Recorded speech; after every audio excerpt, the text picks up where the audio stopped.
उत्तर प्रदेश के कन्नौज जिले में विशुनगढ़ क्षेत्र के रामलीला मैदान में भारतीय जनता पार्टी किसान मोर्चा ने विशाल जनसभा का आयोजन किया। जनसभा को संबोधित करते हुए समाज कल्याण राज्य मंत्री असीम अरुण ने लोकसभा चुनाव में भाजपा प्रत्याशी के 4 लाख वोटों से जीतने का दावा किया। इस अवसर पर भाजपा सांसद सुब्रत पाठक भी मौजूद रहे। इस दौरान सुब्रत पाठक ने कहा कि 2047 तक भारत विकसित देश बन जाएगा। समाज कल्याण राज्य मंत्री असीम अरुण ने जनसभा को संबोधित करते हुए कहा कि हम सब के लिए बड़े सौभाग्य की बात है कि 550 सालों से जो अन्याय, जो कलंक हम सबों ने झेला वो दूर हुआ और हम लोग बहुत सौभाग्यशाली हैं कि हमारे सामने भगवान श्री राम की प्राण प्रतिष्ठा हुई। 25-30 पीढ़ियां इंतजार करती रहीं, तब जाकर ये समय आया है। उन्होंने कहा कि भगवान श्री राम का स्मरण हम करते हैं, उनके आदर्शों पर हम चलते हैं। भारतीय जनता पार्टी में सबका साथ लेकर काम करना है। अपना नारा सबका साथ सबका विकास। इसलिए हम ये संकल्प ले पाते हैं कि हम सबके विकास के लिए काम करते हैं और ये काम तभी होगा जब हम लोग भ्रष्टाचार पर एक बड़ा वार करेंगे। जब देश के प्रधानमंत्री ही ऐसे हों जो कहते हों न खाऊंगा न खाने दूंगा। उन्होंने कहा कि मैं पहले पुलिस में था और अब राजनीति में हूँ। मैं वर्दी उतार कर आया हूँ लेकिन डंडा साथ लेकर आया हूँ। डंडा नहीं छोड़ा। जो बेईमानी करेगा, अत्याचार करेगा, उस पर सरकार का डंडा चलेगा। आपसे अनुरोध है कि राशन की दुकान पर एक भी दाना कम नहीं लेना। अगर कहीं भी कोई राशन की दुकान एक भी दाना कम देता है तो वहां रुक जाइए और एक नंबर हमने बनाया है, कन्नौज कमांड सेंटर उसका नाम है। 1077 नंबर। आप कहीं भी गड़बड़ हो रही हो, मिलाएं, तुरंत कार्रवाई होगी। राज्य मंत्री ने कहा कि आने वाले लोकसभा चुनाव में 1 लाख नहीं, 2 लाख नहीं, 3 लाख नहीं, मुझे लगता है कम से कम 4 लाख से बड़ी जीत में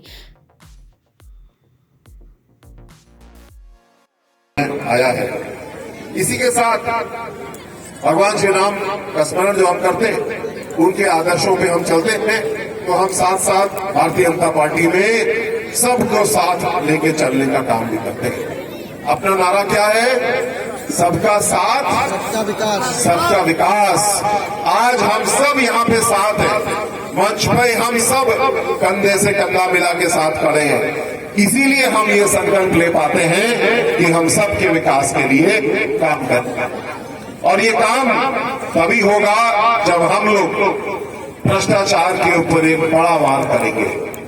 जिस देश के प्रधानमंत्री बोलते हो न खाऊंगा और न खाने दूंगा, जिस प्रदेश के मुख्यमंत्री सन्यासी हो, जिनके तन पे वही कपड़ा है जो उनकी संपत्ति है, जो उनकी संपत्ति वही है जो उनके तन पे कपड़ा है, ऐसे प्रधानमंत्री और मुख्यमंत्री के नेतृत्व में हमारा आपका दायित्व है कि भ्रष्टाचार के ऊपर एक बड़ा प्रहार किया जाए और किसी भी प्रकार का चमन नहीं आने पाएगा। भ्रष्टाचार बचना नहीं चाहिए। ऐसा काम हम लोग को मिलकर बहनों भाइयों करना है।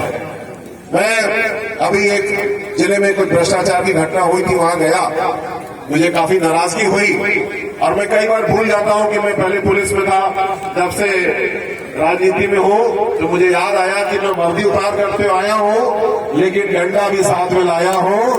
डंडा नहीं छोड़ा है। जो बेईमानी करेगा, भ्रष्टाचार करेगा, उसके ऊपर सरकार का डंडा चलेगा।